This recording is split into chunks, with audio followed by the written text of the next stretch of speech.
আহ কি স্বাদ! কীভাবে রান্নাটা করেছো বলো তো দেখি শুনি। চিংড়ি মাছগুলো ধুয়ে পরিষ্কার করে নুন, হলুদ গুঁড়ো, লঙ্কার গুঁড়ো দিয়ে মেখে নিয়েছি।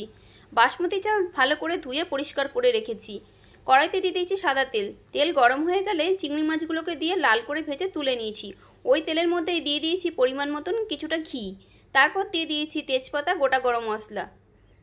সামান্য একটু নেড়ে নিয়েই দিয়ে দিলাম পেঁয়াজ কুচি।